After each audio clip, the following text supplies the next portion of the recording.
You're listening to Skeptoid. I'm Brian Dunning from Skeptoid.com. The Green Children of Woolpit. The time was the mid-12th century, the place Woolpit, England, a green farming and market community in eastern England.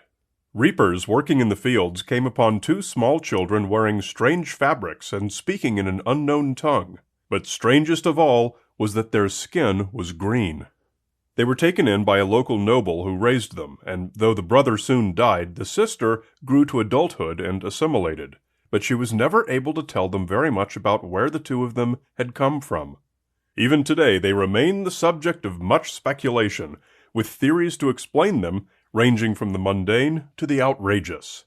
They're known as the Green Children of Woolpit, and today we're going to point our skeptical eye straight at their famous story. Woolpit is named for its wolf pits, deep pits into which a livestock carcass was dropped as bait to trap wolves. It is from such a pit that the children are said to have emerged.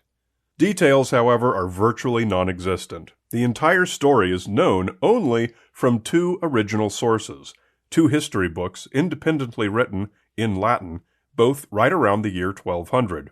Historia Rerum Anglicarum by William of Newburgh, and Chronicon Anglicanum by Ralph of Coggeshall Abbey.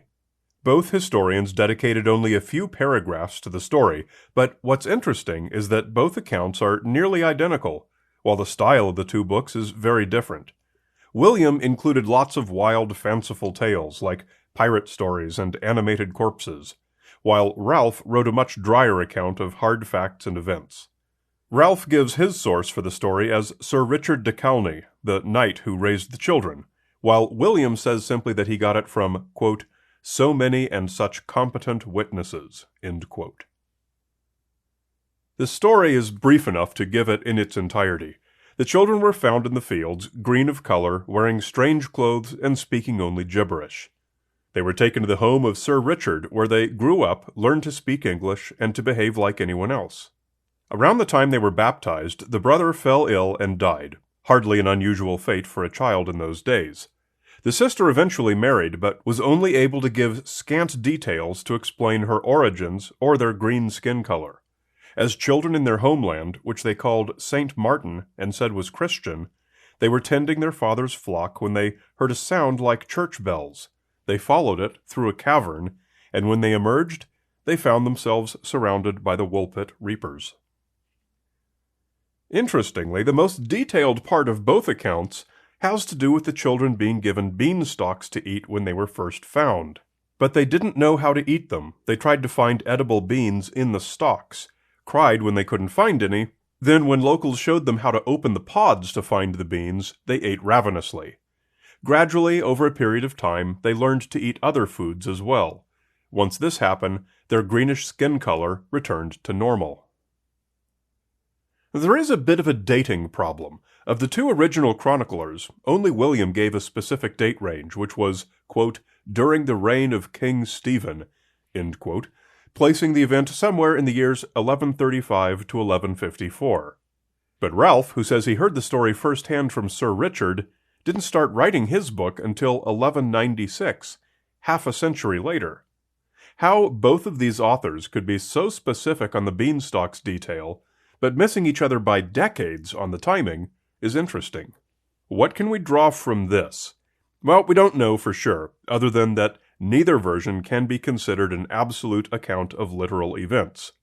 One or the other made substantial factual errors, or one or the other either fabricated their sources or were given false information to report. If you read other accounts of the story, you'll get more details not found in the originals.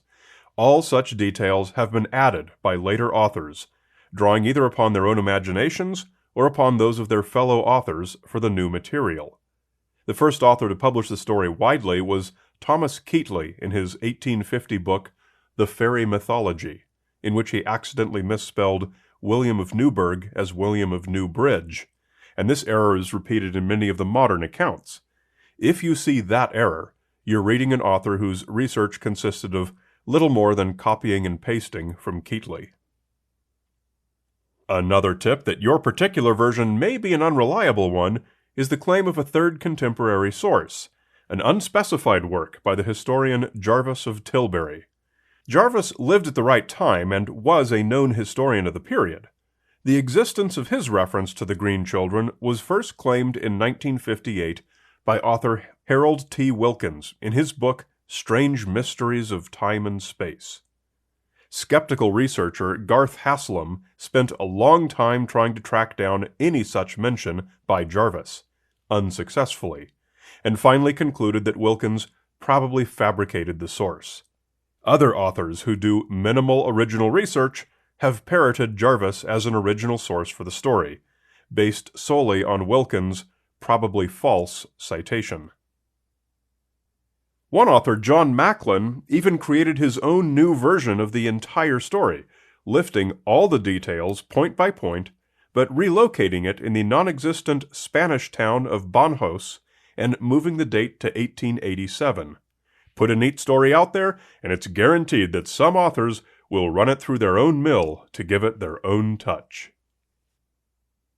Another such author is Scottish alien visitation theorist Duncan Lunan, who is among the more prominent claimants that the Green Children of Woolpit were visitors from another world.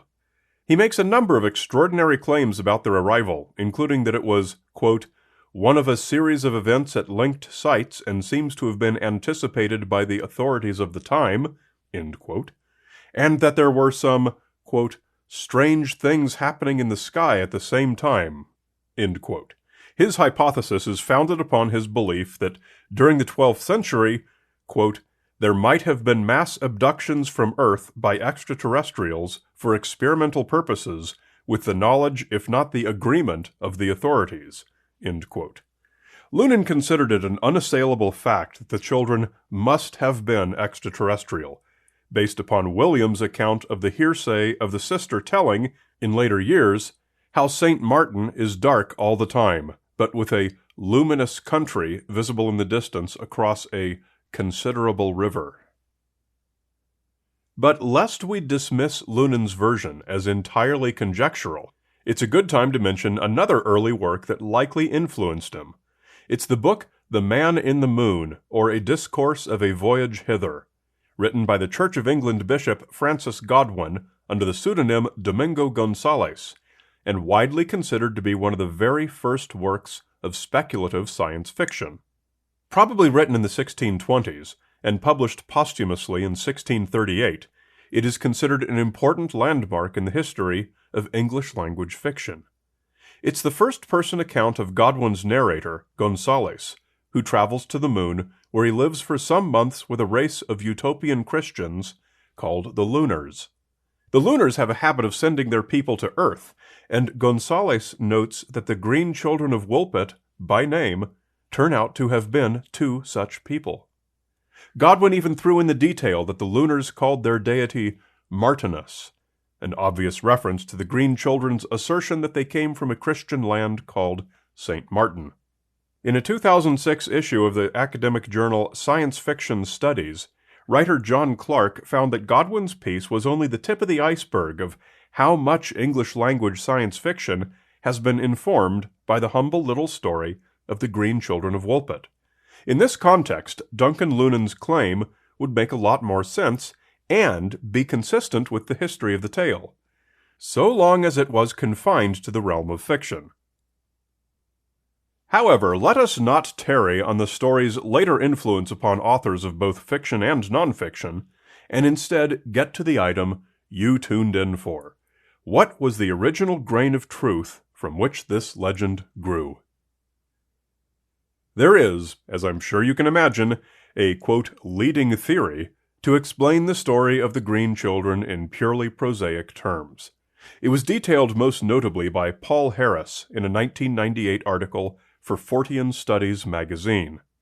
Noting that the region had plenty of Flemish immigrants, some of whom lived in the town of Fornham St. Martin, about a 12 or 15 kilometer walk from Woolpit, it's entirely plausible that these were simply runaways or had gotten lost, and had grown up speaking only Flemish, a language that could easily be unknown to the Woolpit reapers.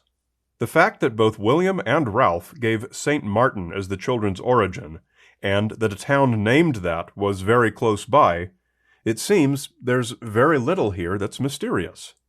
And of course, they need not even have been Flemish. They could have been the children of any foreigner, either living in the region or just passing through.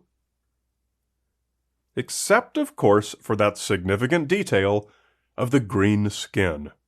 Harris went through perhaps a few too many gymnastics trying to find explanations for every little detail of the story. For example, trying to match the wolf pits from which the children are said to have emerged with the tunnels of flint mines located some 50 kilometers away. But the green skin is the central oddity of the story, as the story wouldn't exist without it, and it does demand at least some plausible explanation. Harris's theory was that the children may have hidden in the forest long enough to develop malnutrition significant enough to produce chlorosis, an old name for hypochromic anemia.